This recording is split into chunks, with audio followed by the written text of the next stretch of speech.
everybody, and welcome to Safari Live on our Sunrise Safari. And you can see those are the waterbuck I just mentioned that are off to our right. And if you have a look at that cloudy weather, very, very cloudy this morning. It's still a little dark. So I have got the spotlight out. I've been driving around for the last 10-15 minutes with the spotlight, trying to see if we can find anything. It's a cool morning. So it's about 22 degrees Celsius, 71 degrees Fahrenheit. My name is Byron. On camera is Dave this morning. And on the other vehicle is Taylor and Brian, of course. And then in the FC, Kirsten and Lou. It's great to have all of you with us again this morning. I'm on my way to Cheetah Plains. That is our plan, and we're going to see what we can find over there. So far, it's been fairly quiet. We've been driving around. We've seen lots of Impala around, and I think what's happened is because of this breeze which has been blowing at the moment, a lot of the Impala and some of the other antelope species have all moved up into the clearings. The reason for that is because of the wind, they want to stay close together. They cannot rely on their sense of smell or their hearing to look out for predators, because with this wind it does make it a lot harder to smell or hear them. So they head out onto the clearings for safety and to warn each other if they do see any predators. It's a lot more open and it will be easier for them to spot them. So as I said, we're driving along and just trying to see what we can find. Nice to see some waterbuck first up in the morning. We saw something large running off through this area as we approached it. I think it was a hippo that may have just wandered through here, possibly still out feeding for the morning, and we'll probably try and find a water hole very, very soon. Don't forget, everybody, we are completely live. Send us your questions at #SafariLive on Twitter. Otherwise, email us questions at WildEarthTV. And we'll gladly answer your questions, and we love hearing from all our viewers. Charlie, you said you hope that we see a hyena this morning. That would be wonderful. Haven't seen a hyena for quite some time.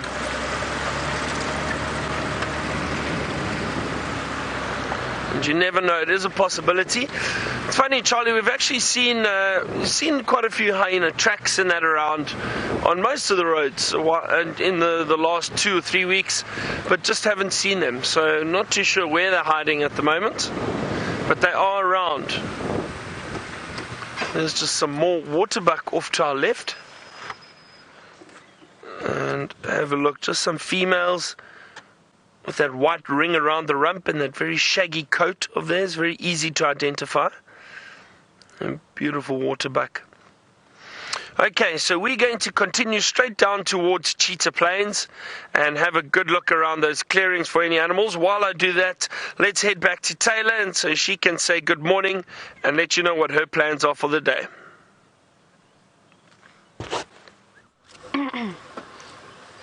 Good morning. There we go, I'm done now. That's all I had to say, wasn't it? No, of course, I'm just joking. Good morning, everyone, and welcome to a wonderful day. It's nice and cool. I've even got a jersey on, and so does Brian. Now, of course, my name is Taylor, and like I just said, Brian's on camera with an ever so handsome thumb this morning. He's looking very smart. You know, Brian, I always feel a little bit embarrassed when I drive with you, because especially in the mornings, because I feel like the thumb is always so overdressed for a morning safari. I think I'm going to have to wear a tie one morning, and perhaps a suit. I don't know. I don't own a suit though, but I shall borrow one. And pantsuit, yeah. We'll do smart khaki wear. I don't know what that is, but shall try it out. And we've got a couple of Impala darting across the road, as you can see. Don't be scared of me. I'm not a lion. There they go. But I think it's because I've got some of my lights on. And the reason why I've got my lights on is because I had some lion tracks and they were going up and down here. So I was just trying to establish, of course, which way they were going. So like I said in the pre-drive, there were a couple of lions that visited the pan in the wee early hours of this morning. So I'm just checking. I'm going to sneak up towards the lodge and just have a little look around. And then what I shall do is we'll probably go back along all the way down Twin Dams and head to where they were last seen. But we'll just take a little slow drive here. See, the problem is, I love getting up early, don't get me wrong. It's fantastic because it's when all the action happens. Well, not all the time. But it makes it very difficult to track you'll see you have to use a spotlight, and even then tracking with a spotlight is very, very difficult. So we'll just take it very easy and not go too fast, because I don't want to miss any more tracks. Yes, so it doesn't look like there's any lions around, and I can't really go too much further. So we will go the scenic way around. We'll go back along Twin Dams, and then we'll try and get to, of course, the other side.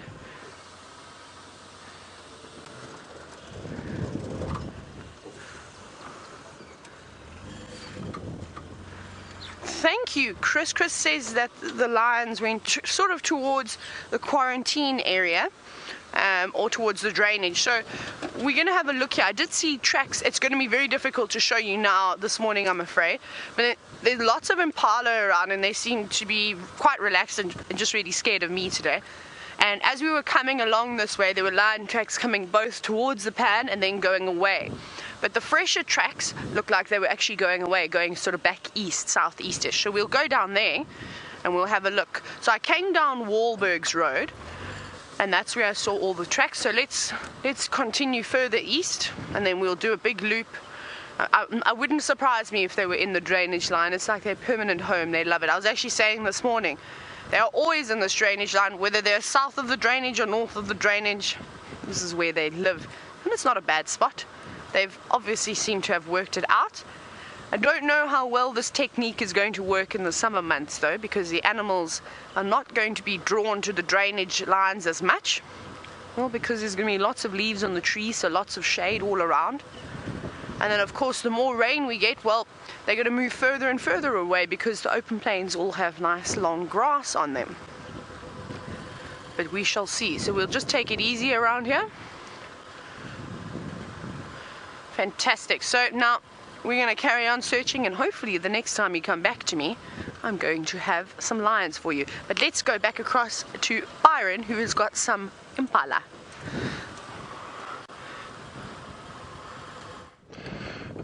We have got a lovely herd of impala around here, everyone, but as we drove up, we saw something small running across the road. Now, I don't want to get anyone excited just yet. Not sure if it was lambs or if there were 2 or 3 little steenbok running around, but I can't seem to see them now. I'm just going to have a look on the other side of the road again. Just hang on, let's have a good look around here. I don't know, they seem very small. Dave and I were both a bit confused as to what they are. Wouldn't that be exciting if there were some lambs, but I don't see anything now. Let's just have a quick scan around here. Some more over there. I'm going to use my binoculars.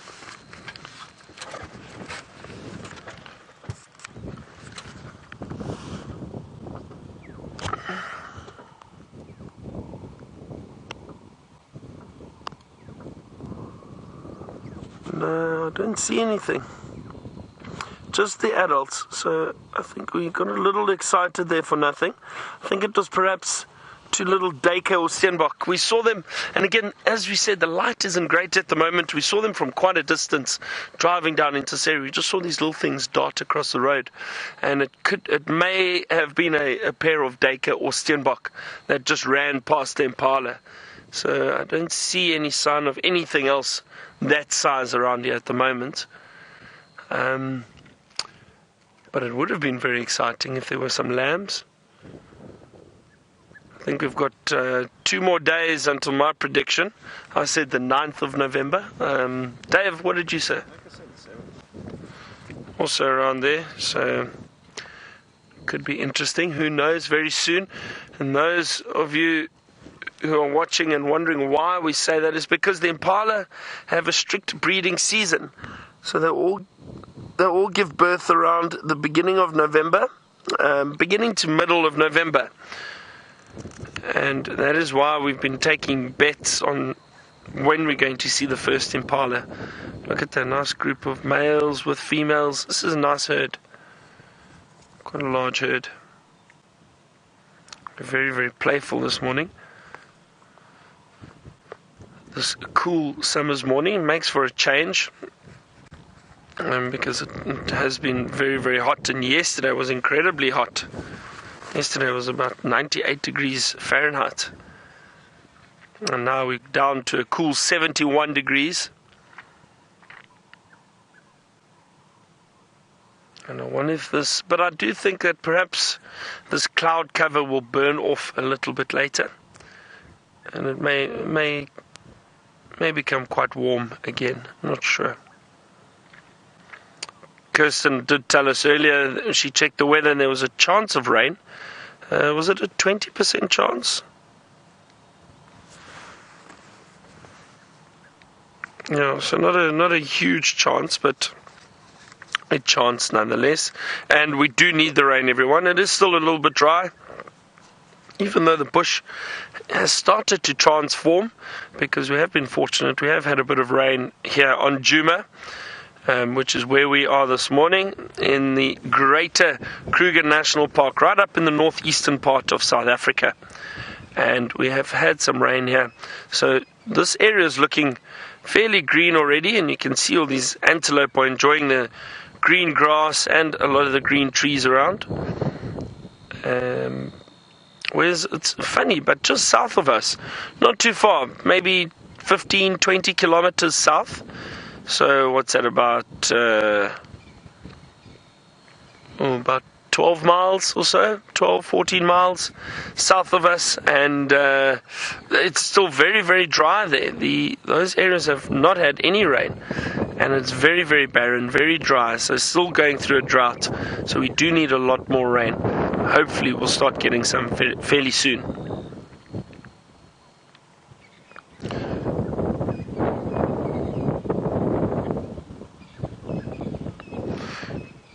Donald, you are correct. It is meant to be hot here, but occasionally we have these mornings where the temperature drops a little bit. And as I said, I think later it could possibly burn off this cloud cover, and it may become very hot again, just like yesterday. Yesterday, as I was saying, it was about 36 degrees Celsius or 98 degrees Fahrenheit. It was very hot yesterday.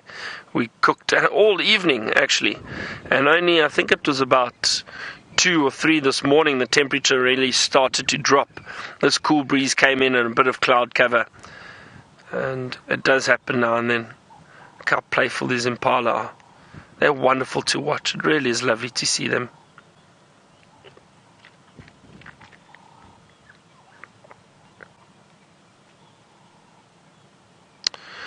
So Kathy, you wanted to know, do the markings on the rump of these Impalas, do they confuse predators?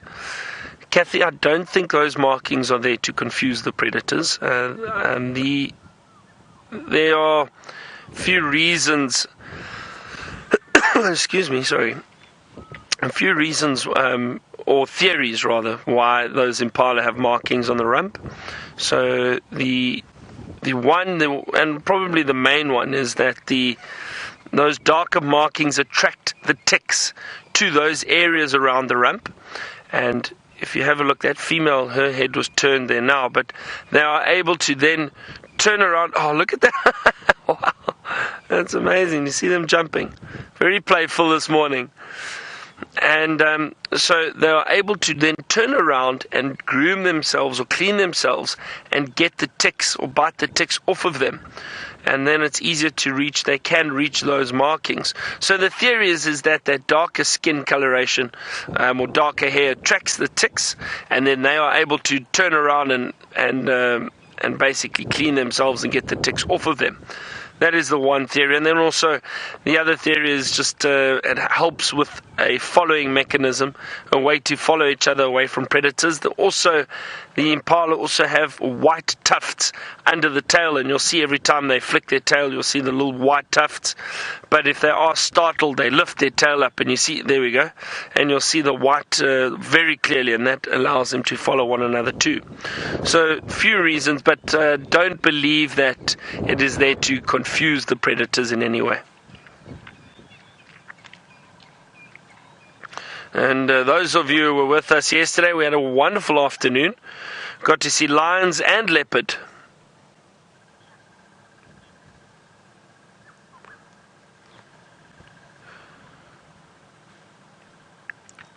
And Kathy from Tennessee, you wanted to know, I missed the beginning of the question, something about the Impala. you wanted to know if the impala give birth out in the open.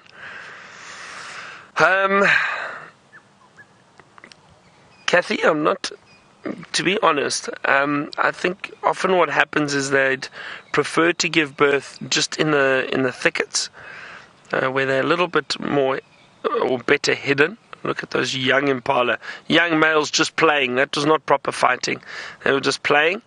So, Kathy, they do probably prefer moving into the thickets where they can give birth a bit better hidden, away from or out of sight of perhaps predators watching. However, I think they will also give birth out on the clearings at times. It depends on the time of day when they are giving birth. At night, most definitely, if they are giving birth, they'll give birth out on the clearings, because then it's easier to look out for predators. During the day, it's probably a bit better for them just to do it in between some trees and in a thicket. So I think both. Yeah. All right.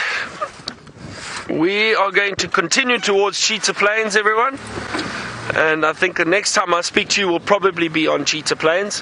While I do that, Taylor's got some elephant to show you.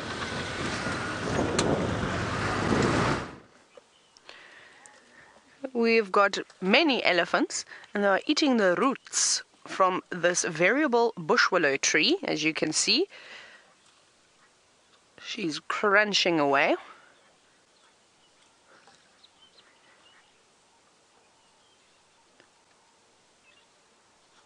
I'm hoping that she was going to crunch for you so you could hear it.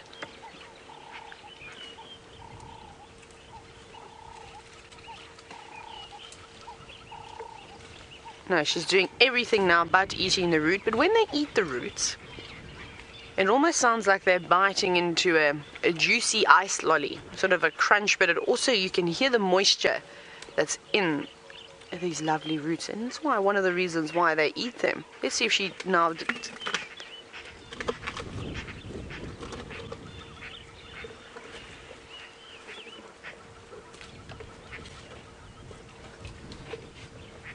She's not doing a very good job of putting that one in her mouth, is she? She keeps trying to put it in vertically. I think you need to turn it around, my dear. Here we go, but she's trying to wedge up another root. No, she doesn't want that pathetic little stick. She's going for the gold. There you go. Look how easily she's able to pull it. Using, of course, her foot when her trunk is not strong enough to pull it right out of the ground and snap it.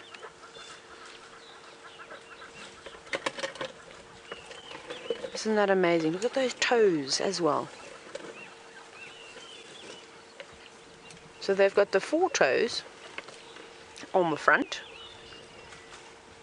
and only 3 toes on the back. Unlike the Asian elephant, if I'm not mistaken, they've got 5 toes on the front and 4 on the back. So that's another one of the differences between the African and Asian elephants. Come on, girl, pull that out. I want to see that root snap. There you go. She's wedging it under her heel. No. She's still struggling with that first root that we've been seeing. There we go. That's better. Put it right into the back.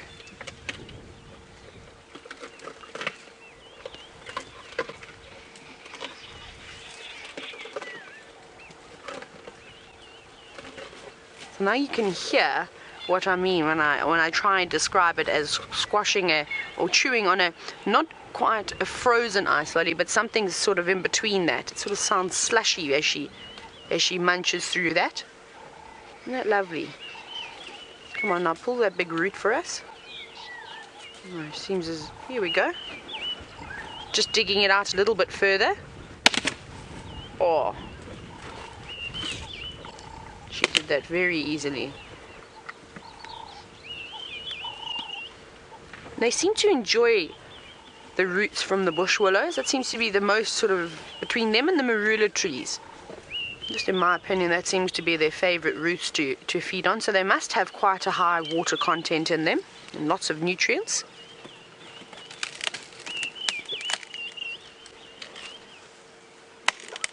There's a tiny little elephant coming out, also quite curious as to what this adult is doing.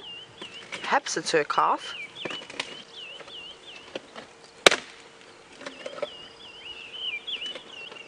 And I think this little one is wondering, and probably quite jealous, thinking, oh, when I'm big enough, I can't wait to be able to do that. Little one, I think that's a little bit out of your field. Yes, that smaller one seems to be better suited.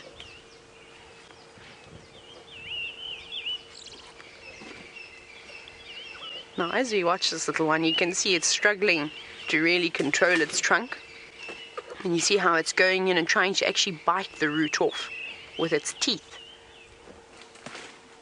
Now, that's a strategy that we see the youngest elephants doing, so it's probably just less than 6 months old.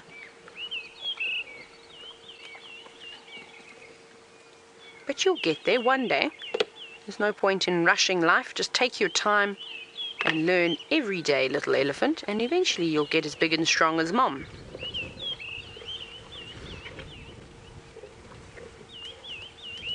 It's very difficult though. It's like a piece of spaghetti.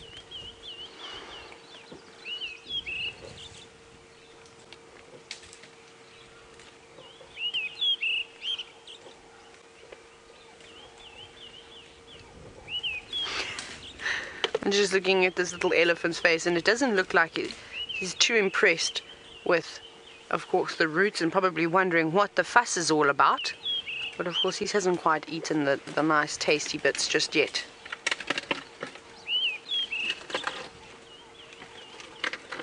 And even if Mom were to break off a small bit for this young calf, I don't know if it would be able to chew it quite well just yet either. I think it's still feeding on the softer vegetation.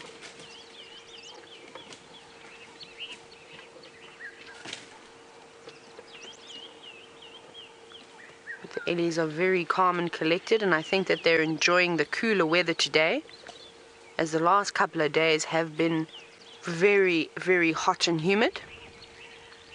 But they have forecasted a small chance of rain today. We'll see. We'll take any little bit we can get, of course. But for the moment, it doesn't look like it. The skies are very grey. We know how much all the animals enjoy the rain, especially the elephants, because that means more mud wallows. I suppose you could say that the buffalo then enjoy them too. But you can see there's grey sky, but it's not particularly thick clouds, and they're quite high up still, so they'll need to drop a bit.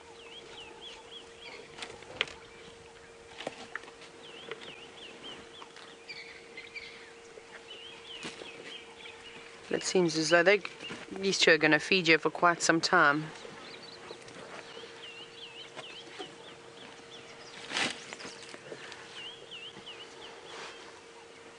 Now we have been watching this female as she digs up the roots. Now, Shamson, you were wondering, in terms of muscles, which is stronger, their feet or their trunk? Now, in my opinion, I think that the feet and the trunk do two completely different things. Obviously, that trunk is very much coordinated, and they're able to control it and move it around and sort of pick up and pull things. Of course, that trunk is very, very strong, especially when there are branches that are high up and they are able to use their entire body weight by pulling down to snap the branches.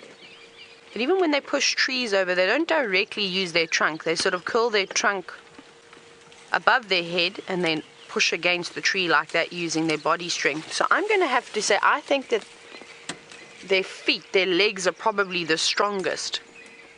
You saw how she would try and pull the root up, and she wouldn't be successful with her trunk, so she would resort to loosening the soil with her foot and then wedging it at the back of her heel and then pulling back, and that would snap it quite easily. Now, you've seen this other girl come in and sort of push that female away.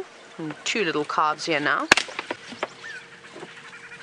So possibly she's higher up in the matriarchal hierarchy, so she gets preference over anything, even if it was the female on the right that did the hard work and pushed this bush willow over. That doesn't matter. You have to respect your elders, even if that means going to find another tree to push over and dig up some more roots.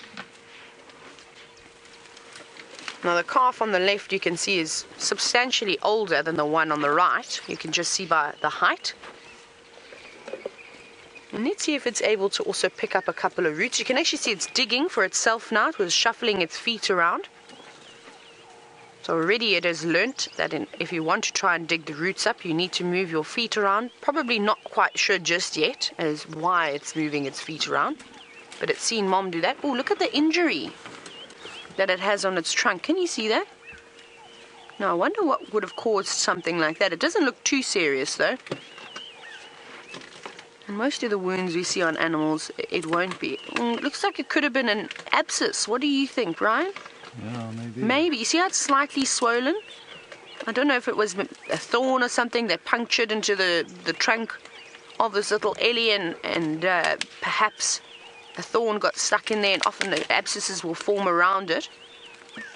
And maybe it burst some time ago and now it's healing. Abscesses are very, very common with animals, especially something like an elephant. You often see them getting lumps and bumps on their sort of sides, and often it's from a thorn or something penetrating through that thick skin and breaking off at the base, and then it gets stuck in there. And naturally, an abscess is to try and sort of form a protection over that wound, of course, but it does fester and then it will burst. And of course all that gory stuff will come out, which is good, and then it tends to heal. So maybe it's that, but of course I don't know. We can only speculate. We didn't see the injury happen. It could be something else, but the most important thing is that it's not serious. You could see it didn't affect that little elephant being able to use its trunk. So it'll be okay.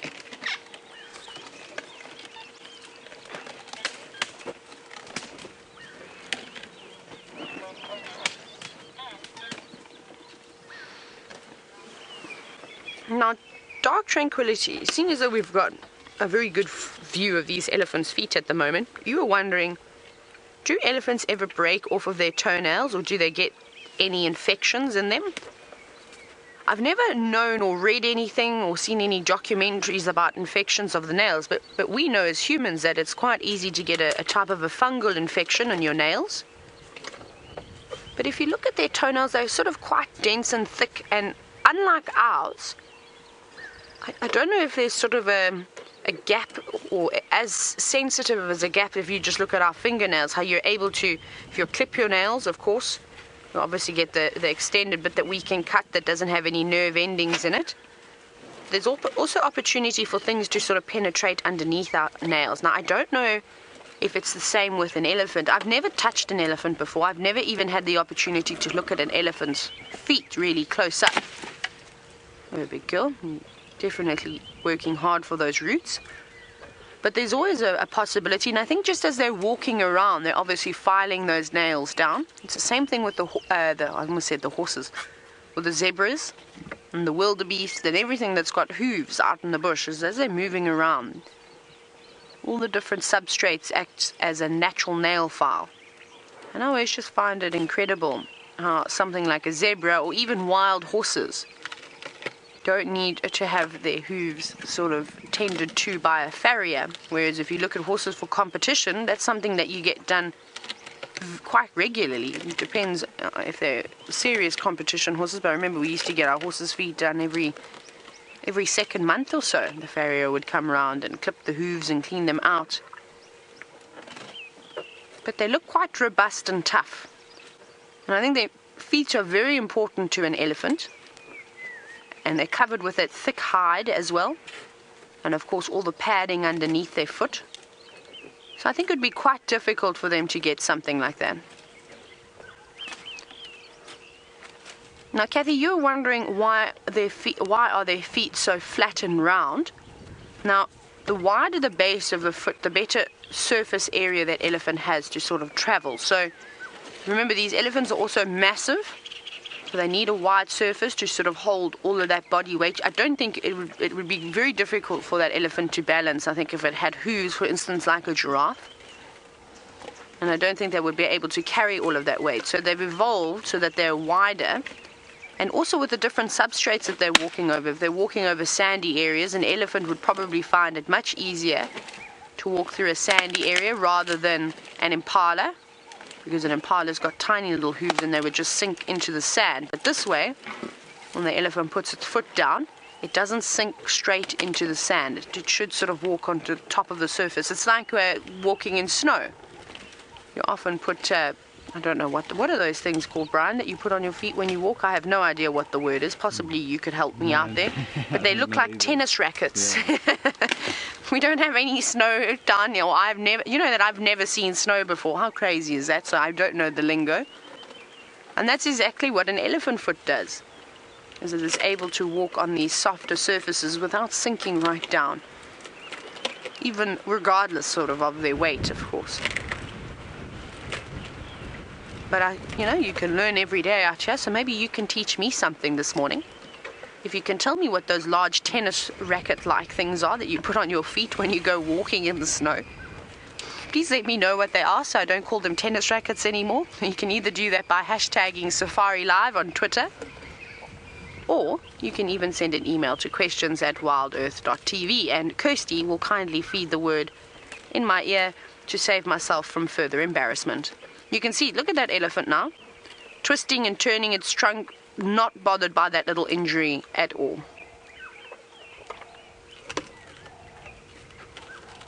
Aren't you beautiful? Look at all those wrinkles. See, it's healing.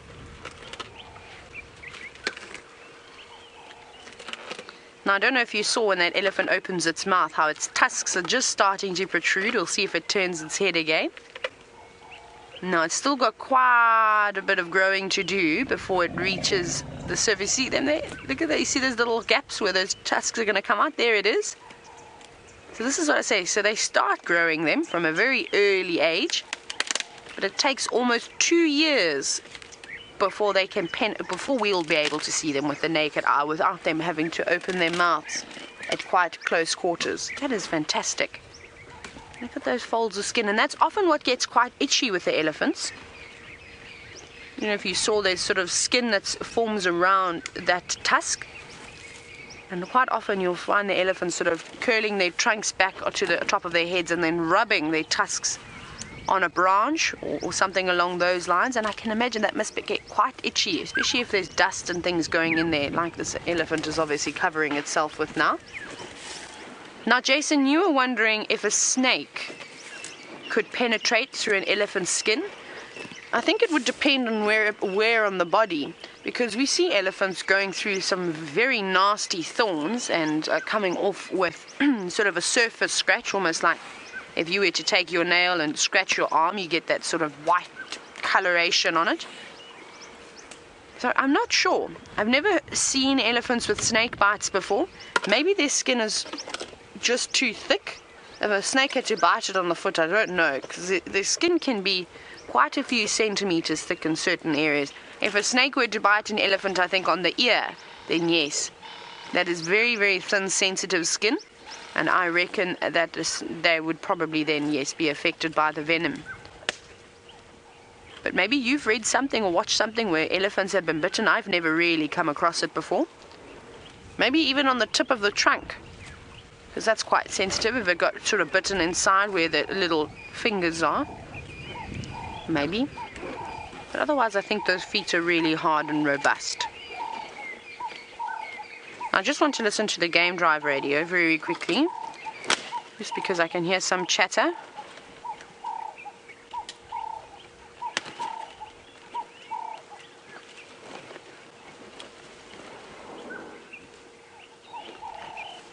I can't understand what anyone's saying because they're speaking fluent Shangaan, and unfortunately I'm not blessed like James, and I can't speak it as well as James can, of course.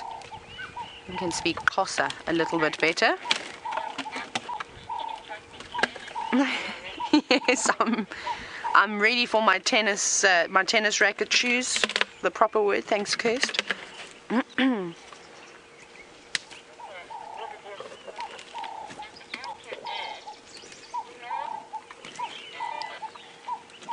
Snowshoes, Kirsty, that wasn't complicated. I thought I had to listen very carefully because I was under the impression that it was going to be some long word. So that is obviously very obvious. So thank you so much, and I hope you had a good chuckle at my tennis racket shoes. But there we go, snowshoes. So everybody that helped out in correcting me, I've learned something new today. So thank you very much. And when I do decide to come and visit the States, or I go somewhere where there's snow, I won't be embarrassed by walking into a shop and asking for those tennis racket shoes anymore. And I can imagine that whoever would be working in a shop like that would probably laugh hysterically at me, and that would be very embarrassing. So thank you so much for saving me.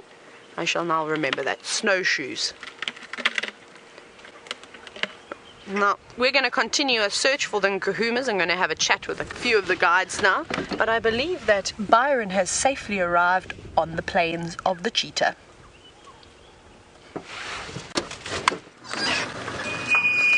Oh, not yet, everyone. We're on Cheetah Plains. We just haven't got to the plains yet. We're just moving around, dodging some trees that the elephants have pushed over.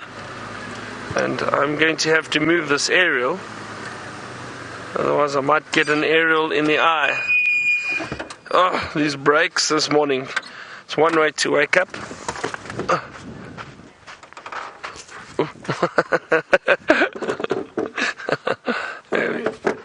There we go, it's a bit better. Oh. Nice to spend some time with those elephants, with Taylor. I'm jealous. I love elephant. It's always great to see them and spend time with them. I can't believe how cool this weather is.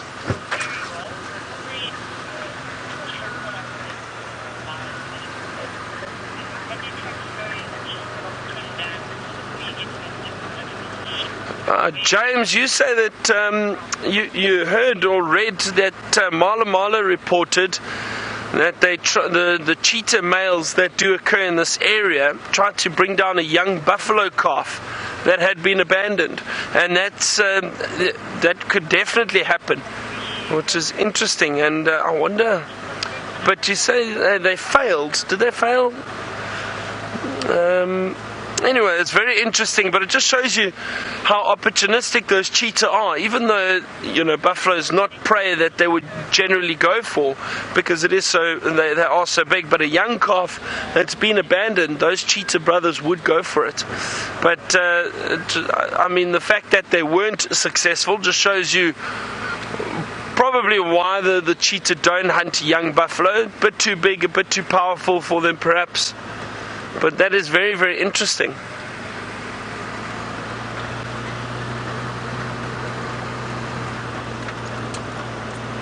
And those of you who are wondering where Mala Mala is, it's basically, I'm driving north at the moment on this road. Mala Mala is directly south of Cheetah Plains, so directly behind us at the moment. It's one of the largest properties within the Sabi Sands. The three largest areas are Mala Mala, Londolozi and Singita. They all have very, very large areas, and they do not traverse with other properties. They have basically got sole use to their individual properties, except Londolozi and Singita, they do overlap slightly if they want to. They've got an agreement, but they do not have, like these areas, there are a few more lodges which share land, so they're all very different. Just say good morning to everyone here and see if there's an update. Good morning, everybody. How are you? Good. You check everywhere? Not yet. Okay. Just kind of come through. Oh, just road. Exactly. All right, everyone. See you later. Cheers. Good luck. Happy hunting.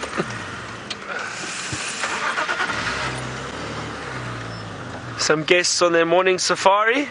It's always nice to see people out enjoying it. And it's funny, but I mean, because I think I guide a lot and I take people on safari often, it's so nice to see guests out and enjoying it and having fun. And I'll often stop and just chat to them and ask how it's going and what have they seen. tourism plays such a huge role in Africa, and it's very, very important.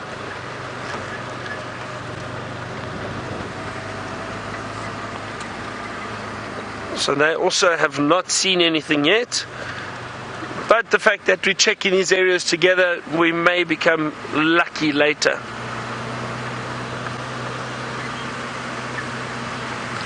Carrie, you wanted to know if we scan or track and try and find snares in the area, perhaps.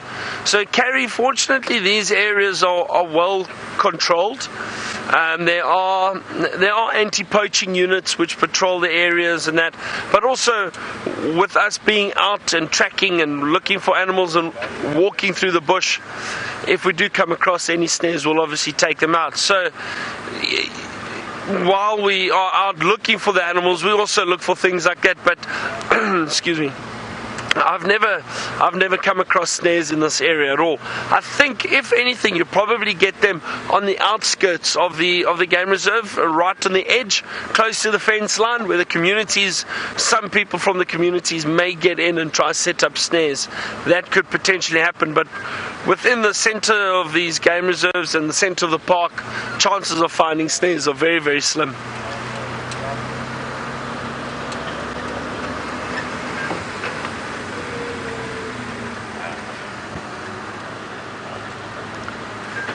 Some more Impala, everybody, off to our right.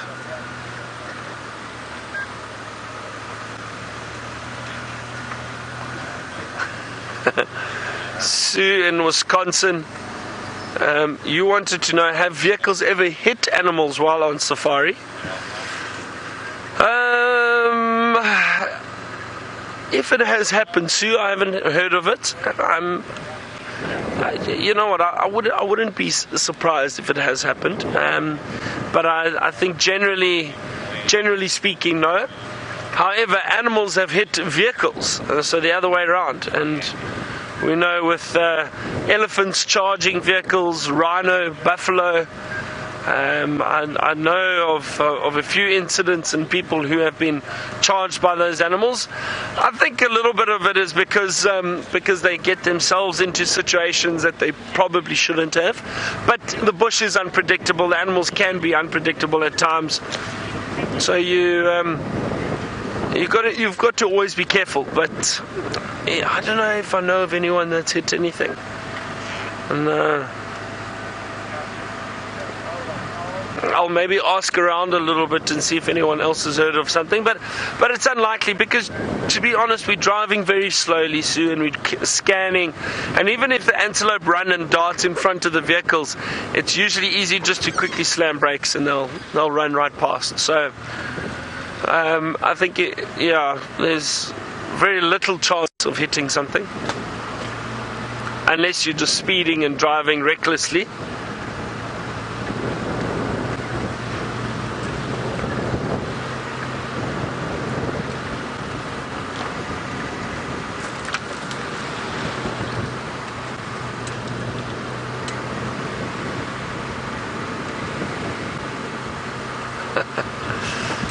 Cindy from all the way from North Carolina. Good morning to you, Cindy, or good evening rather for you. You want to know if we can see some ostrich today, and that I need to find you ostrich, so I'll try my best. I haven't seen ostrich here for quite some time, but it would be wonderful to see some. There was a wonderful story of an ostrich south of here, so actually on Londolozi. And this female ostrich was around for 2-3 years, I think. She was around and completely alone, a very lonely life.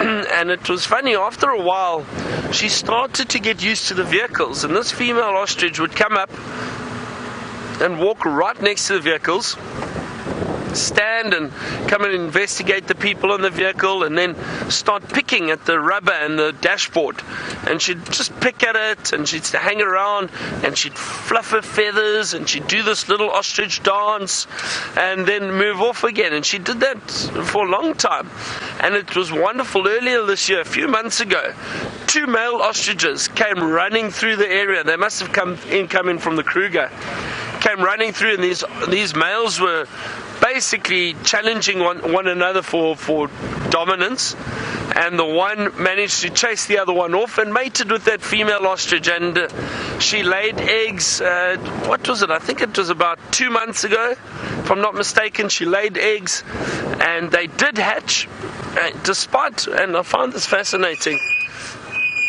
Oh, sorry everyone. I think what we're going to do is we're going to drive down here rather.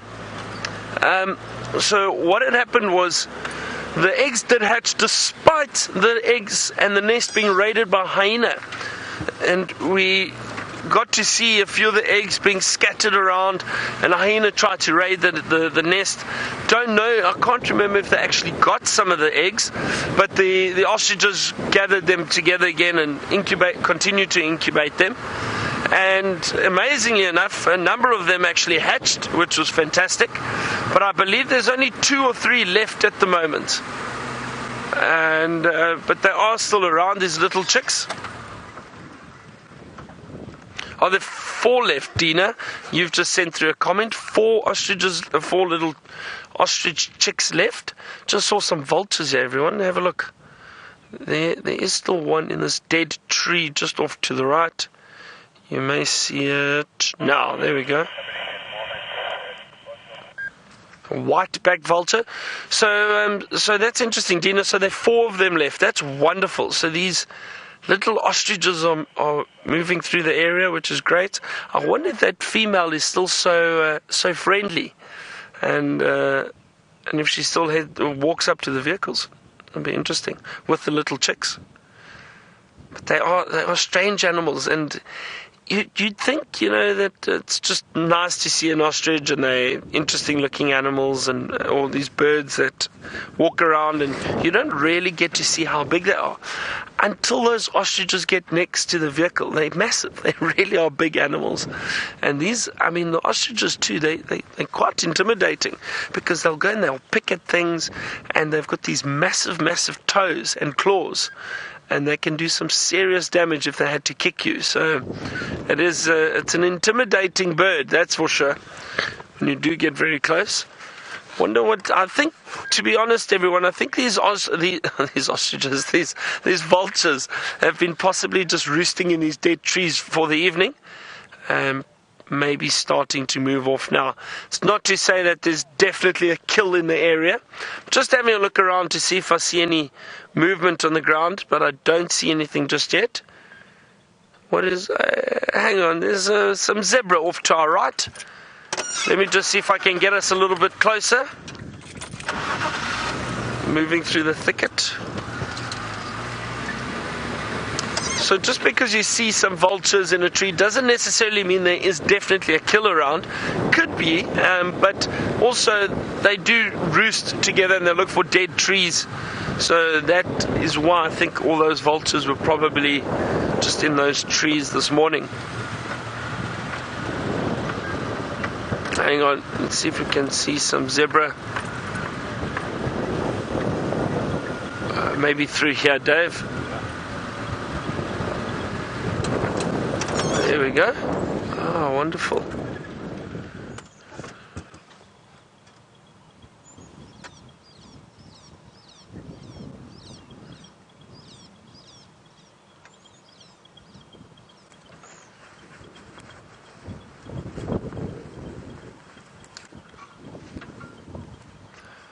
A dazzle of zebra. They're looking in good condition, actually. I say that, but it's always difficult to tell if the zebra are in good condition or not. The reason is because of their digestive system. They are known as hind gut fermenters. So they bulk feeders, and what happens is because of this digestive system, they build up a lot of gas, and their bodies swell slightly. So the zebra always look as if they are big and healthy, or fat and healthy, but occasionally it may not be the case. It's purely because of the gases building up within their body, and you can hear it if they do run. You'll hear the zebra's gas build up, that's for sure.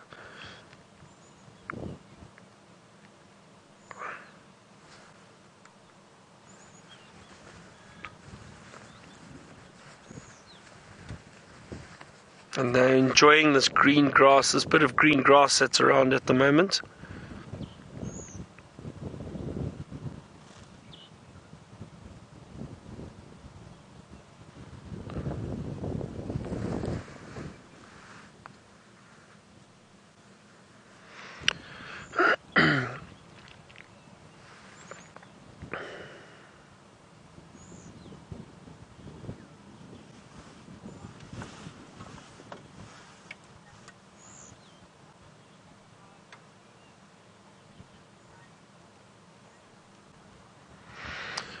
Mary from Colorado, thank you for your comment, and you say you can see I do love the bush, and I do indeed, and you wanted to know if there are any other areas that I'd like to guide in or go to see. I'm trying to think, Mary. I think because I know Africa so well and love all the wildlife here, I think a different ecosystem, which I would like to get to, and hopefully sometime soon in the future, would be up into East Africa, into Kenya and Tanzania, the Masai Mara. It's slightly different, even though it is still Africa, but it is a slightly different ecosystem. I'd like to get up there and see that.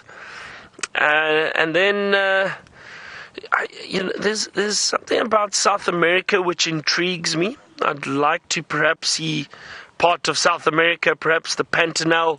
You get to see jaguars out there if you're lucky, and the wildlife there is also very fascinating.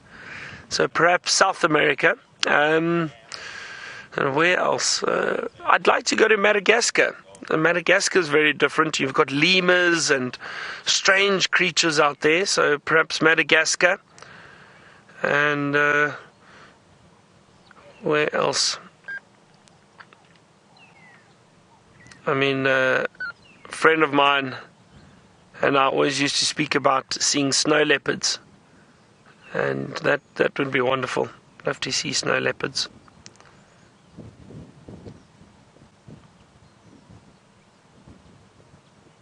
See the tails constantly moving, keeping flies away.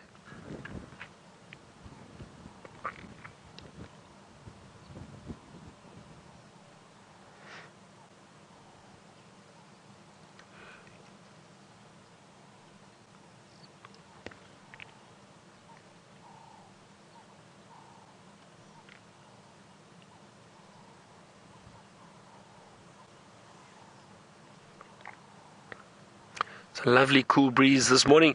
I must admit, this cool weather is so welcome because it's been very, very hot. So to have to wear a jacket while out on drive is very, very nice. Makes a difference. It's funny, the rooms, however, that we stay in still manage to seem to keep their warmth. They're still very, very warm. And the fans, and you can hear from all the different rooms in the DRC where we stay, the fans blow constantly during the day and at night. And James got well-deserved rest this morning. He's sleeping in a little bit. I'm sure he's awake by now already, but I hope he got to rest a little bit. We're going to continue towards the plains. While I do that, let's head back to Taylor, get an update, and see how she's doing finding the Nkuhuma Pride.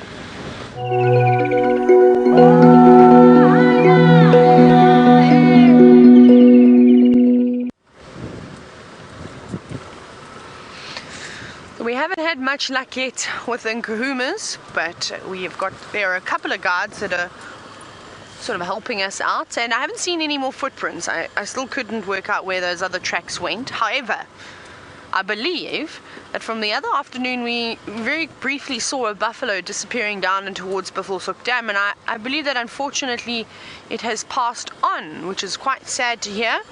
I did hear quite a few hyenas calling last night when I was awake, trying to cool down in the early hours of the morning. So let's go sort of straight towards Vultures Dam. We're on Hyena Road at the moment, and go and have a look and see if there's anything happening around there. Hopefully there will be something exciting, and maybe we even bump into the Enkahumas on the way, but I haven't seen anything just yet. Now, we had a few little spits of rain, but it was pathetic rain really. It was just sort of if you did that with your tongue and you put your hand in front of your face, that's the type of droplets we were feeling. But it's more than what we had earlier. Oh, you never know. Perhaps we are going to get a bit of rain. It does look like there's some bad weather coming from the west. I'm going to check here. There's lots of footprints, but lots of footprints of impala and zebra moving around here. Ooh, what are you? Orioles. Let's see if we've got a black-headed oriole. We can see. I can hear one. He's up in here. Let's be sneaky. Can you see him in there? Oh no, he's just dropped. There he goes. Let's see. Oh, we're going to get a view of him because he's sitting out in the open now. No, sit onto the top of the branch. Hang on, I think we make there. Is that the gap? Oi. There he is. Listen to that beautiful call.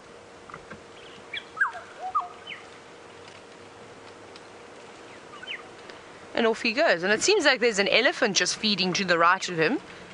I actually didn't even see him. He's hidden so well in the distance.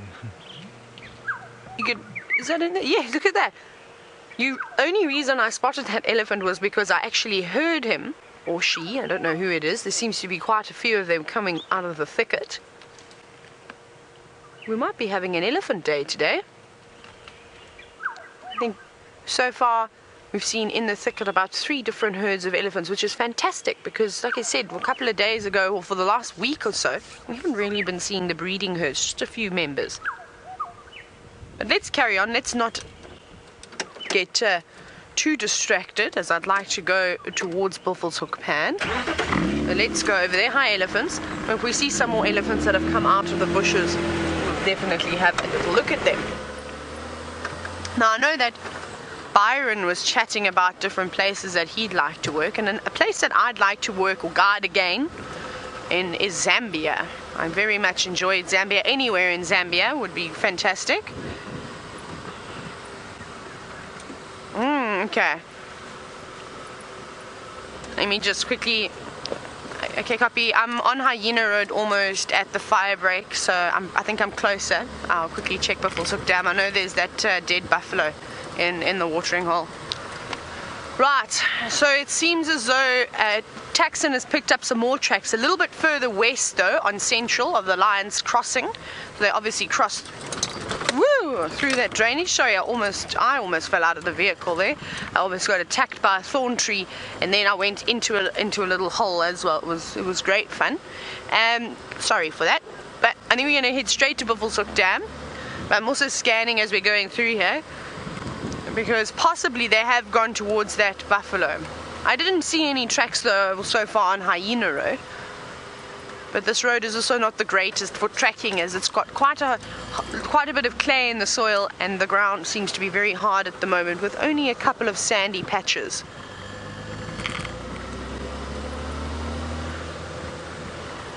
So let's get around there very quickly. We're not far now. Maybe we get lucky and we find them first.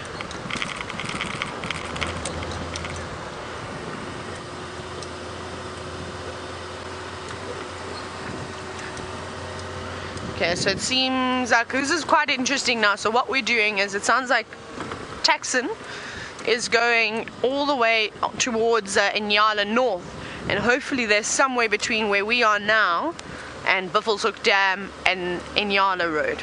See, it's quite a long road, and it's quite a tricky patch if they do go down there, especially if they're going to the drainage, because it's quite thick, even thicker than the drainage line that sort of runs east-west between Central and Twin Dams Road.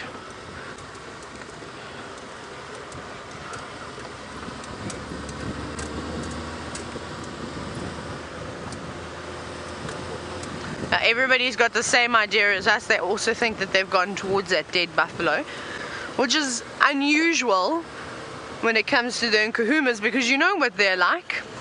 They seem to prefer to take down their own buffalo, but maybe they wouldn't have been so picky. Maybe they're struggling a little bit now. Let's head there quickly. Let's just check the tracks. No, nothing, just lots of impala again. Now, I had a strange dream the other night, and perhaps some of you can maybe help me. And in my dream, there was this massive leopard. Now, it was a leopard that I've never seen before. Perhaps I've seen a photo of it, but I'm not sure where. It is a leopard that it seemed to be blind in one eye. I couldn't tell you which eye it was, but it was murky. And I don't know if it's because I've seen a picture, or if I've made it up, or if there is actually a leopard in the sands that's like that. But maybe you can help me in identifying my mysterious leopard for my dream. It's been bothering me now for the last couple of days. I'm desperately trying to figure out who it is. You can just pop it a little hashtag Safari Live with an answer if there is one. Otherwise, you can just tell me that I'm talking nonsense and I'm making strange things up in my head at night. Okay, we're almost at Vultures Dam. Just scan here quickly. I still haven't seen any tracks coming through though, so they must have jumped across the road.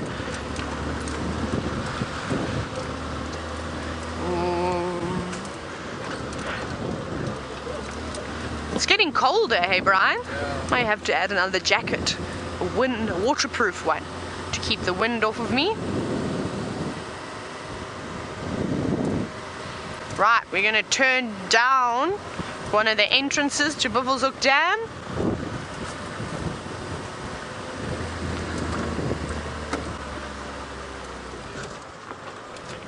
Whee! Okay, here we go. Oh my goodness, rusty.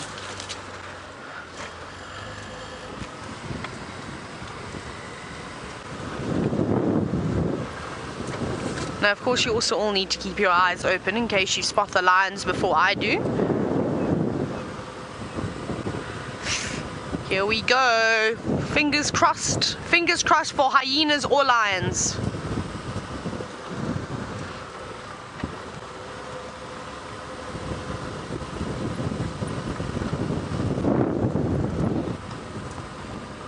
Okay.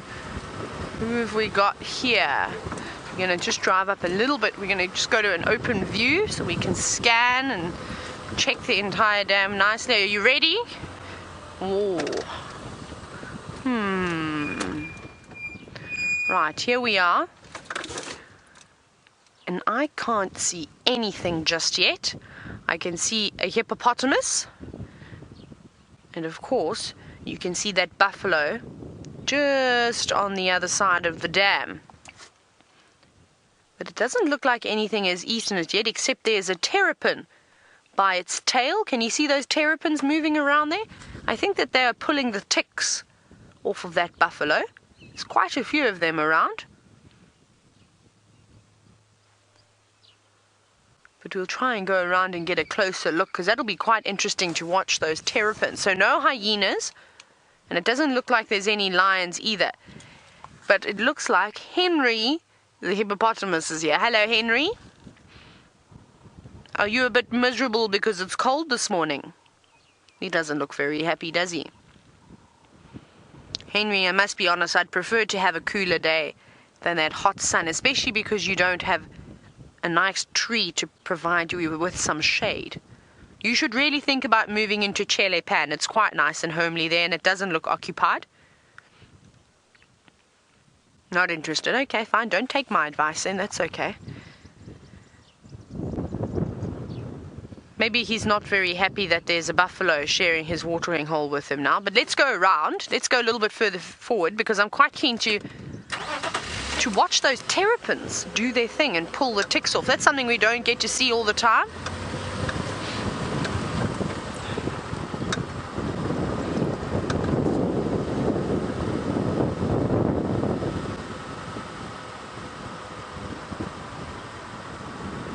Now, Jinvi, Anna and Michael, thank you very much. You've given me a clue as to who this leopard could be. You've said that it could have been a leopard by the name of Safari, who was Karula's mother.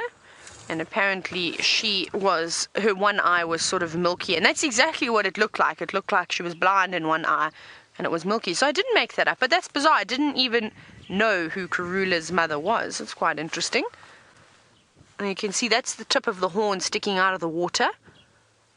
Now maybe because there we go, there's the terrapin coming back again. You can see its head just popping up to, there it is. Watch this. Look at it, it's going for that tick. Can you see that tick there? You're going to have to find some that are a bit closer to the surface of the water, little one. Now, terrapins don't ever really get an opportunity to do this because when the buffalo is alive, or any animal is, and they sort of try and pull the ticks off, of course, the buffalo, whatever it may be, will actually jump up and sort of move out of the water. It's obviously not quite nice. So it's a good meal for these ticks, for these terrapins. So even though it's quite sad that this buffalo has now died in the watering hole, it's providing a meal not for someone you would have expected, not for the hyenas at the moment, not for the lions or the jackals or the vultures just yet, but for the terrapins. And can you see all the bubbles coming from sort of the nose of the buffalo?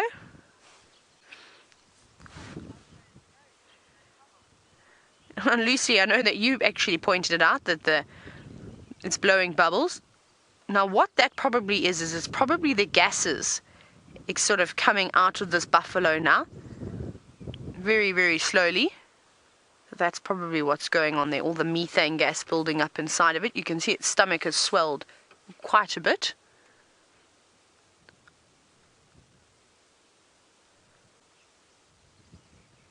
And I reckon if the hyenas do find this, they will probably drag it out of the water. But we're going to continue our search for the Enkahumas.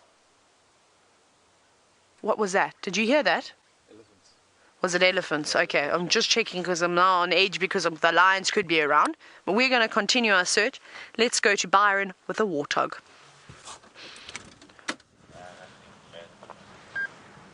We've got a beautiful big male warthog, and I can tell it's a male just by looking at the face, everyone. Can you see? Well, firstly, those big tusks, but males and females have got tusks. But the warts, so have a look there. The male's got 4 warts on his face, 2 up around the eye and 2 lower down on the snout.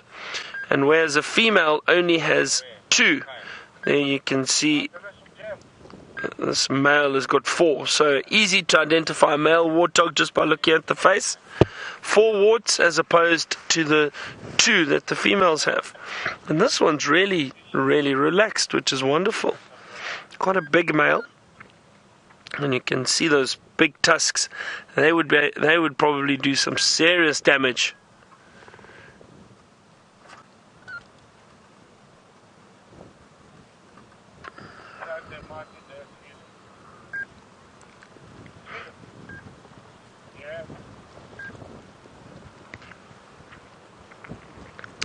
And Nick 1011, you wanted to know, are there meerkats which walk around with the warthogs? No, they are not. That is only in the Lion King, unfortunately. That does not happen out here. And we also don't have meerkats in this area at all, Nick. They occur in semi-arid to desert areas. So much drier terrain than this. We do not have meerkats in the Kruger, in the Greater Kruger, this northeastern part of South Africa at all. Down in the Eastern Cape, so the central or south central part of South Africa, a lot of meerkats around there, and then also up in the northwestern part in the deserts. That's where you generally see meerkats. You do not get them down around this area. And even when they are around, you don't see them with warthogs. They don't walk around with warthogs. As I said, that's purely Lion King. It does not happen in the wild.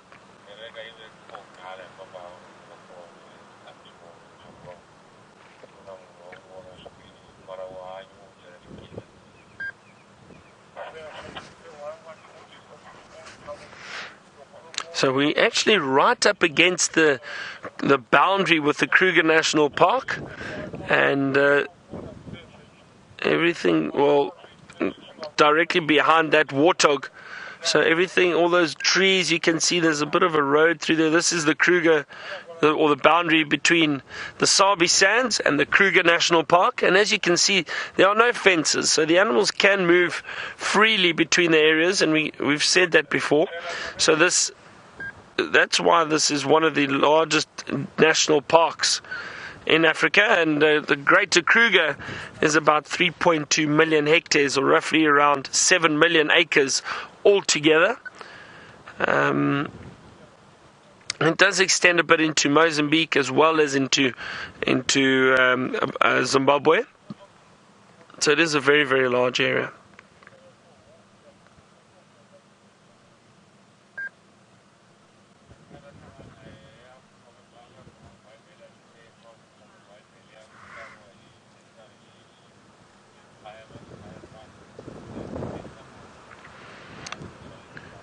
We've got a question from, I think it's Duck Rat Dave. I hope I'm saying that correctly, but you wanted to know if there are any tribes which hunt around this area, or are allowed to hunt around this area, local tribes. And just quickly look at all the mud on that warthog. It's been wallowing in some mud probably yesterday when it was so hot, and that mud has just caked a little bit on the warthog. Anyway, you wanted to know if there are any tribes which are allowed to hunt in these areas, like up in East Africa. The Maasai that do occur in those national parks are entitled to hunt, because that is, they've basically lived there their whole lives. So not in these areas, and the reason is because this has been turned into a national park, and also a lot of communities have moved out and moved on into the outskirts of these areas. So, and most of the communities around here farm with livestock, cattle, sheep, goats. So that's where they get a lot of their food from. So they don't have to hunt anymore. But there's no hunting which goes on within these national parks anymore, especially not from local tribes. There are no local tribes within these areas. Up in Botswana and that, you probably still get the San, the Bushmen. They do still occur up in those areas, and up in Namibia. So they would still hunt in those areas and survive off the land, but not here, not where we are.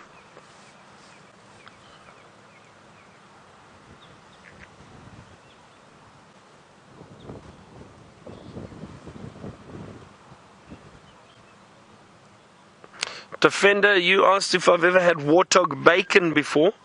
No, I haven't. But I have eaten warthog before, and it's tasty. It's very tasty. But I've never tried warthog bacon. I would imagine it's pretty good. Have you tried it, Dave? No, I'd like to. You'd like to? Well, I think it would be quite tasty. But I have eaten warthog, and they are tasty. A lot of the venison or game meat which we get in South Africa is very, very tasty, especially the antelope species. Very, very nice to eat.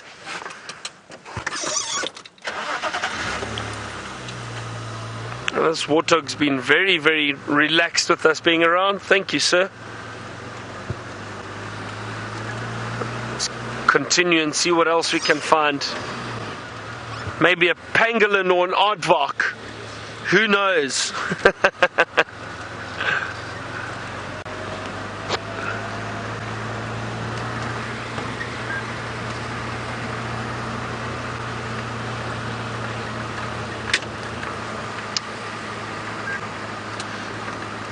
Corey, you wanted to see, or you'd love to see, a serval, and have I seen one recently? Corey, I haven't seen serval for quite some time. And I have seen in the Sabi Sands, I've seen serval before a few times, but I can't remember the last time I saw one. I'd also love to see a serval. Beautiful cat.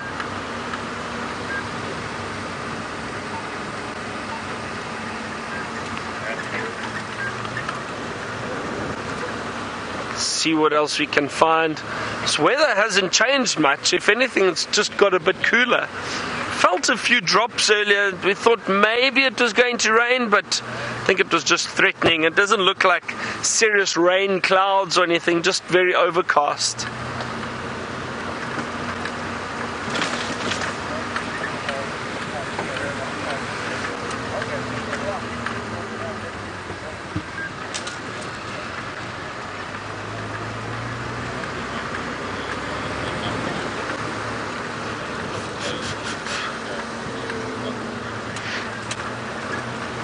Just approaching another clearing over here.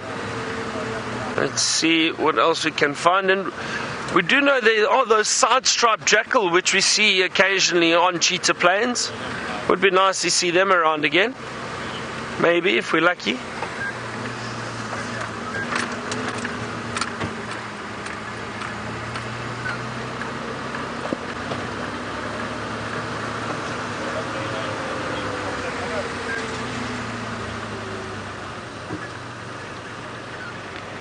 Julie, you want to know where animals like the warthog, for example. Firstly, let's answer that one, where the warthogs sleep. So, Julie, the warthogs have got dens or burrows which they use, and they use it. It'll usually be inside a termite mound, an abandoned termite mound. And that's where those warthogs, what they do is, it's actually incredible to see. So either in abandoned termite mounds or burrows in the hole, what they do is they actually reverse down, and they climb down backwards into the holes.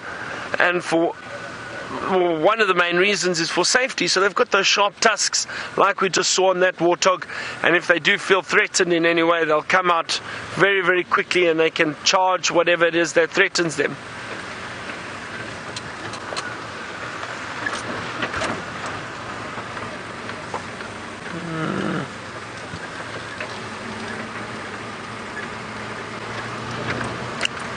It appears as if there's some maintenance going on around here.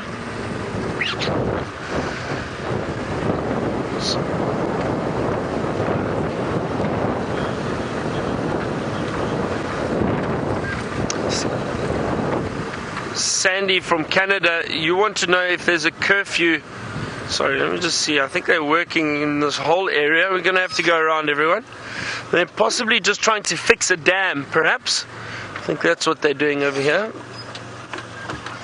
Looks like it. Sandy, you want to know if there's a curfew around for driving at night? Oh, just got a wonderful, wonderful smell, everyone. And what it is aniseed, wild aniseed that I've just driven over. And it's got the best way to describe it is that licorice smell. Wild aniseed. And that's what I've just driven over now. And there's quite a lot of it here. It's very small, but it's probably just coming out and growing at the moment because of all that rain. Wonderful smell. So, Sandy, there is a curfew in these areas, and it's obviously for anti-poaching purposes, to make sure that vehicles aren't just wandering around at night. And if you do contact anti-poaching units in your area, you could possibly stay out a little bit longer, but within the Sabi Sand, the general rule is 10:30 in the evening. You have to be back in camp by 10:30. So there is a curfew. And we're lucky that it's that late. Some areas, like within the Kruger National Park, it's even earlier. You've got to be back in the camp, I think. And again, it's because the Kruger National Park's open to the public. So you can take your own vehicles and you can self-drive through the national park. But the camps that you stay in are very strict. You have to be back in the camp, and I think it's around 6:30 perhaps now in summer, 6:30. Maybe 7, I'm not sure, that you then have to be back in the camp, and then you can only leave at a certain time in the morning. And I think again now in summer the time is about 5 a.m. that you're allowed to leave the camp. So there are gates that get closed, and those camps are fenced in to obviously protect the general public.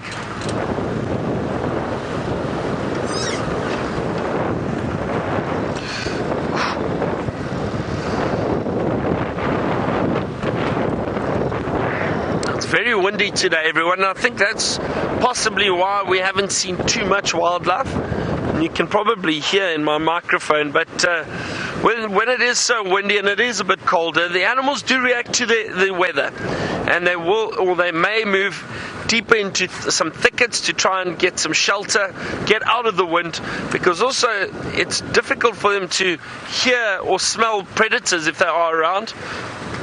So they'll try and move out of the wind as much as possible.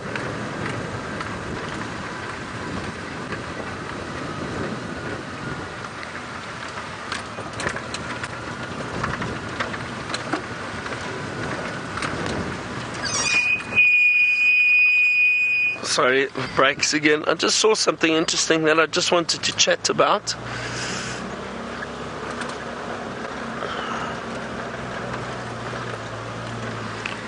just off to the left, everyone. Hang on.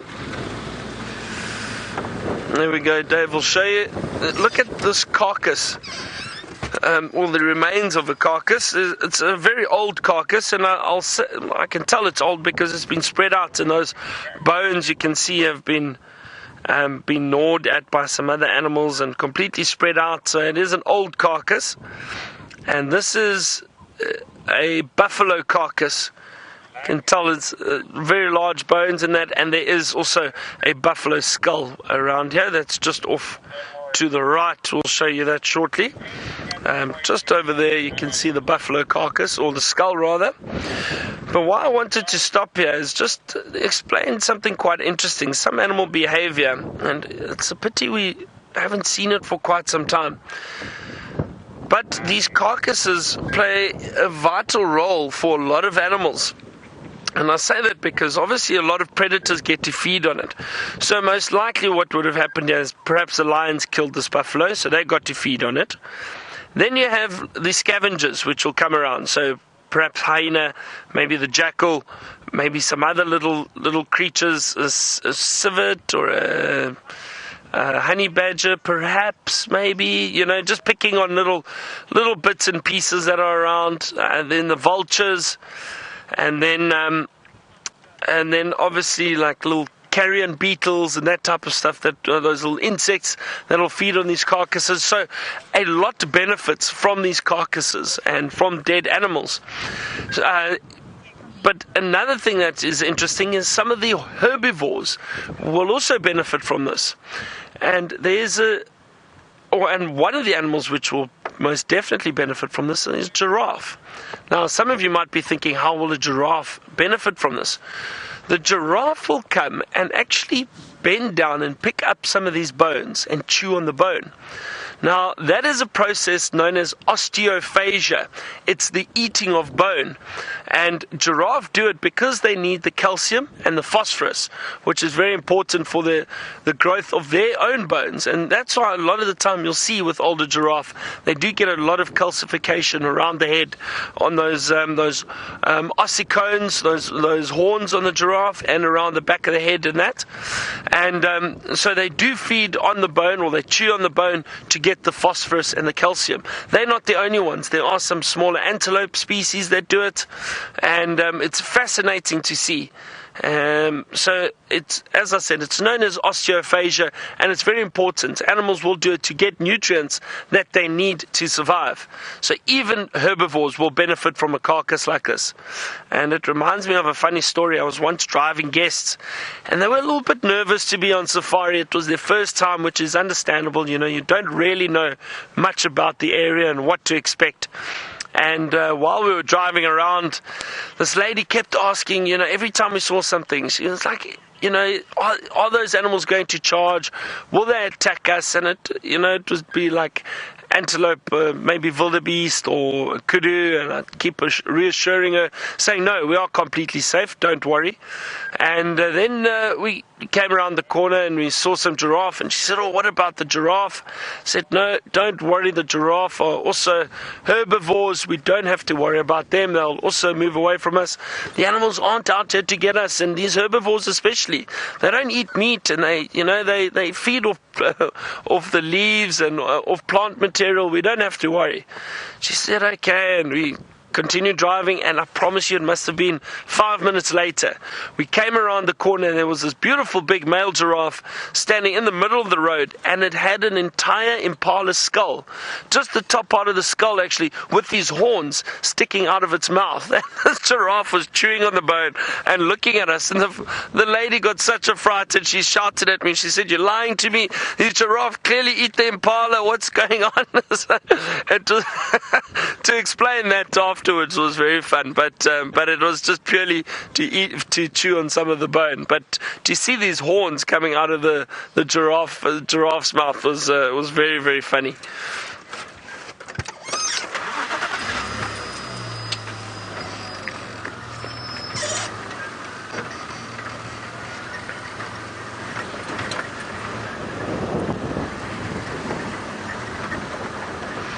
Alright, we're going to start making our way back, I think. Just driving through Cheetah Plain, still having a look around to see if we don't bump into anything. While I do that, let's head back to Taylor and see if she's had any luck with the lions.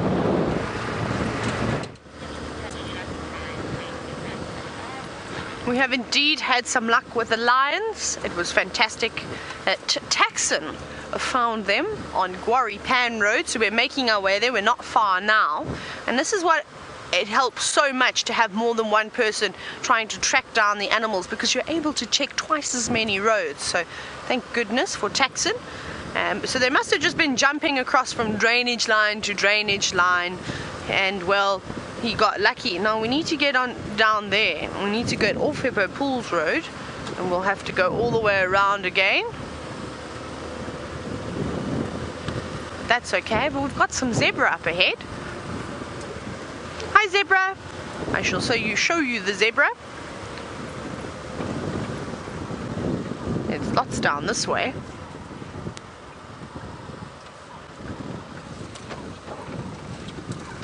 Hello, young zebra.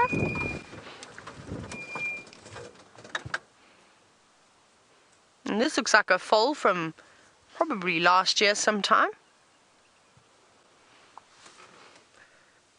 And off it goes. I think Mama's already on the other side of the road, so it's taking a wide berth. Don't worry, we won't harm you. We just want to look at you and your beautiful stripes. And I always think on the younger zebra you can see that shadow stripe so much more prominently compared to the adults. It's there, but it seems to be faded away. Aren't those beautiful? Having a stare at us. Hello, lovely.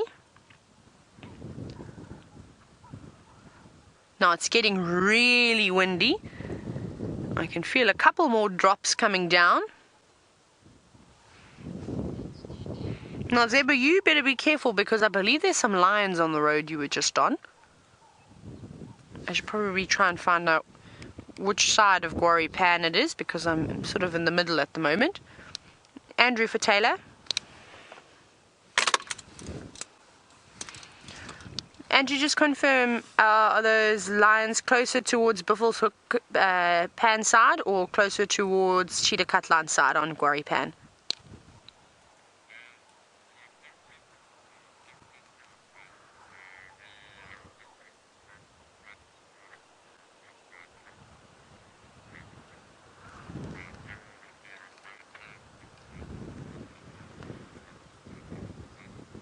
Copy, no matata, I'll be there in a couple of minutes.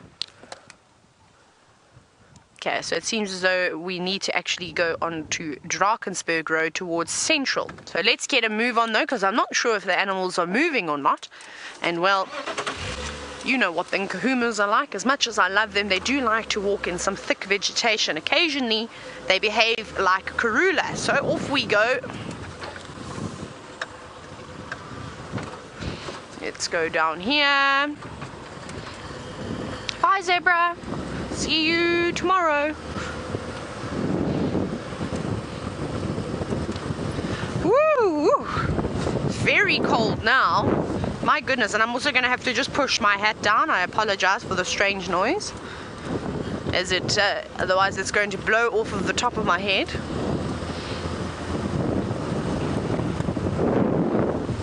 And I found it so interesting to see all those terrapins eating those ticks. Now, once upon a time, you're commenting on the fabulous weather we've been having, and you've said that you find it amazing how it changes so drastically. Well, this is South Africa, and it's very common to actually have all the seasons in one day. So that's, well, even in a 24-hour period, that's quite common. And this almost feels like we're still in September. I've got a stick. The sticks, they like to jump underneath my vehicle. I don't know why. We shall reverse and try and lose it. Get off, stick. You are not welcome. I don't think it is. Maybe, yes, I think I lost it. We'll try and not pick it up again. Now, normally in September in this area you get these drastic weather patterns. One day it's hot, then it's windy and it's cold and there's a bit of rain. Normally as we're edging into October the weather starts to stabilize a bit, but I suppose we haven't really had proper rain just yet. So we'll just have to take it as it comes. I'm going to have a cold day today, and I think tomorrow it warms up a bit, and then they've forecasted rain for a couple of days after that. So that's quite exciting for us. We're very excited. So when we go from having those ridiculously hot days, getting almost over 100 Fahrenheit, we have them for about a week, and then we have this cold spell, and it's going to continue just until we get a decent amount of rain, and then, well, summer will kick in. You can see we're driving through a massive herd of impala. Bye, Impala, we're off to the lions. But let us not digress too much. I'm very good at doing that. I don't think we're too far.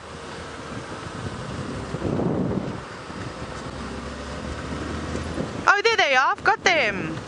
Woo, I thought I saw one. Right, now we're going to try and... Oh, I see what they're looking at.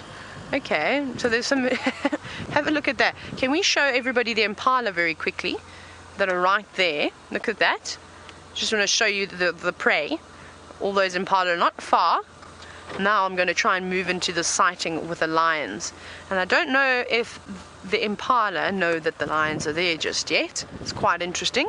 And of course we saw that all those other impala that were coming straight towards the lions. So let's try get in here and find a little gap.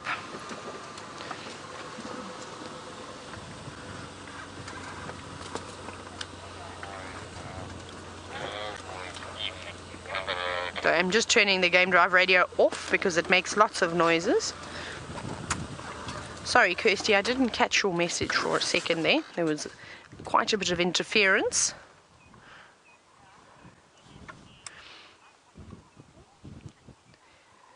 Now, hello, Zakura. Zakura, you're hoping for a morning hunt. Well, at the moment, it looks as though they're all fast asleep, barring one lioness who is showing some interest. There she is. She's laying watching those impala. But now she doesn't look too interested at all. Now, something small like an impala really would only feed one lion. And with all of these hungry little lions that need to be fed, well, they're probably going to have to try and catch a few. And that's why we see them going for buffalo all the time, because it does supply them with a meal for about 2 days. And that's what they want to do. They don't want to have to hunt every single day. Of course, if they have to, they will. But remember, they're not very successful hunters. So it's easier to take down a bigger prey item and then be able to feast on that for a couple of days. Oh, look at this little cub being so loving. I'm going to just try and count them quickly. 1, 2, 3, 4, 5, 6, 7, 8. All 8 cubs look like they're there. They're all cuddled up, and you can see how cold it is this morning. And I know you're probably laughing at us when we say cold, because, well, it doesn't ever really get cold in South Africa, does it? Well, especially not in this area. This little cub is trying its luck at waking everybody up. Maybe it's hungry.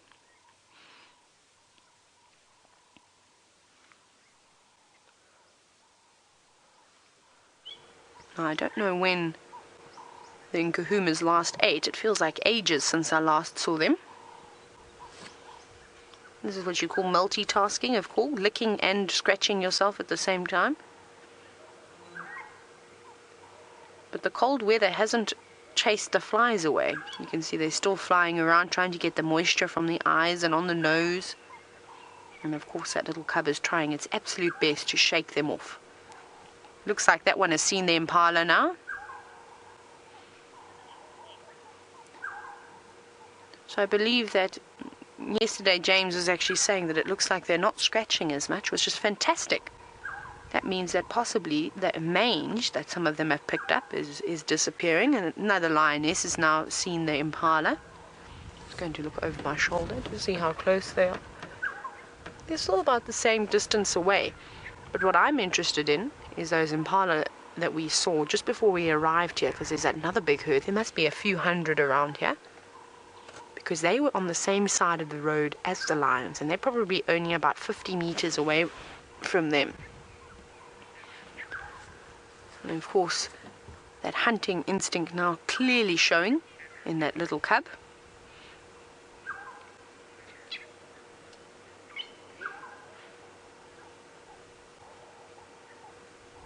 But that urge is obviously not too strong just yet.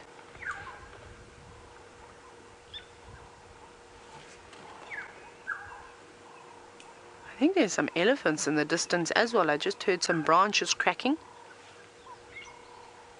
Sort of behind the lions. They didn't really react to it though. So that could be quite interesting if a herd of Ellies come through here. We know how... Oh, let's see. What you gonna do, girl? See how those pupils look like they're starting to dilate now? Yeah, she's getting very excited. Jerky movements. Ears perked up. Definitely showing some interest in these impala, but we will wait and see.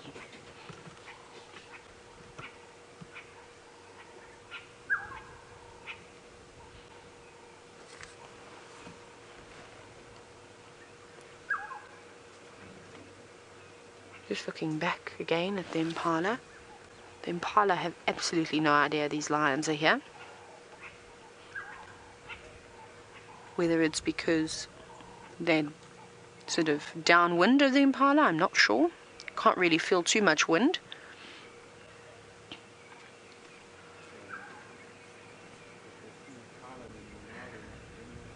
No, thanks, X-Ranger. You've just said that we're on day 61. Isn't that so exciting? Now, I wonder if we're going to make it to day 100. Wouldn't that be incredible? We can all just keep our fingers crossed and see and hope if we can get to day 100 of cats. That'd be quite amazing. But I think the more and more rain that we get, it's going to become more difficult because the food is going, well, their food is going to start to scatter. Hello, little one. Haven't seen my little floppy-eared girl just yet, but perhaps she's all cuddled up.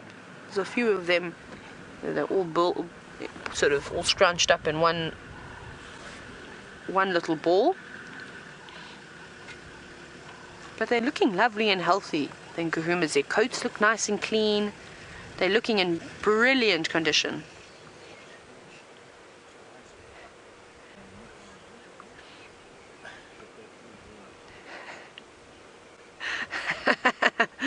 So I believe there was a bit of a dispute yesterday about the name Flip Flop. You all know that I'm not for the name Flip Flop.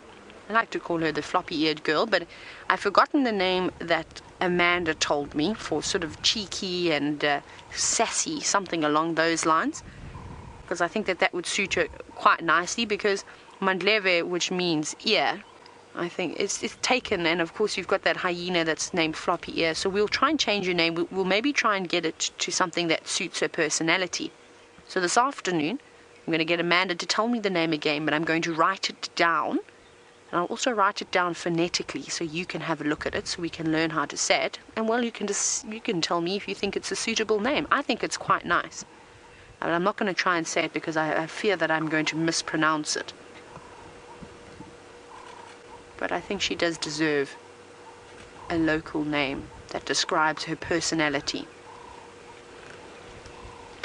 Now, of course, we don't always give the lionesses names, but the reason why I think we should, because she's just so feisty, and of course, she's very distinct looking. Now you can see this lioness is looking quite lean, which is unusual. We always seem to be seeing the Enkahumas with big bellies. She's focusing. Taking very slow steps, watching where she puts her feet.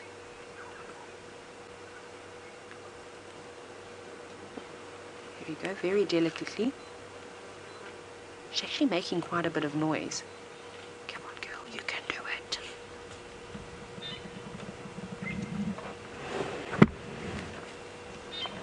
Oh, the other lioness is just having a cat nap at the back. She doesn't seem to be showing too much interest. I'm just gonna turn my volume of my voice down a little bit, which is quite difficult, believe it or not.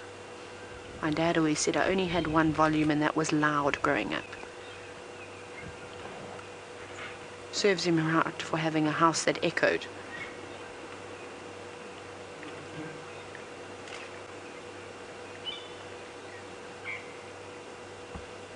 She's obviously hungry, and well, she doesn't look too bothered.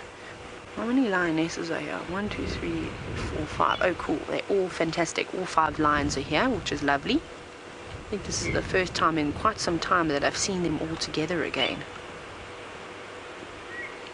I think it's the young lioness that's the keen huntress. Remember that day we watched her chase after that giraffe?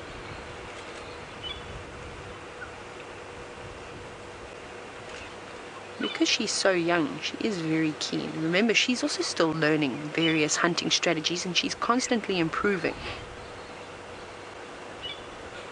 Whereas the other girls have got a couple of years on her. I think it's the young lioness.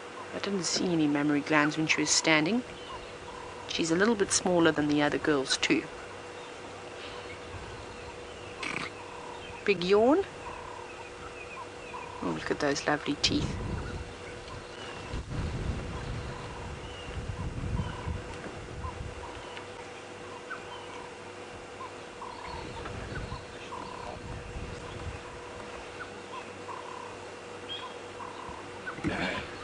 The only problem now with them waiting for so long is that the impala is starting to put a bit of distance between them and they're moving further off into the thicket. But maybe if they're patient enough, that second herd of impala that are not too far away will move in, and they were all over the road and on both sides of the road too, which would be quite interesting. But I haven't seen them just yet.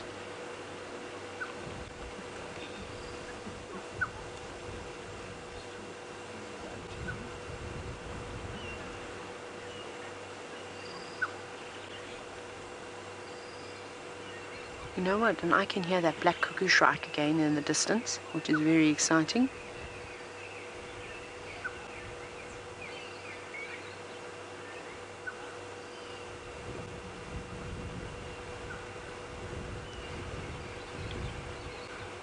Still watching very, very carefully. She hasn't taken her eyes off of those impala. See how she's not even really letting those flies bother her anymore. They're creeping right up to her eye. Normally she would have given a head shake, but her mind is elsewhere.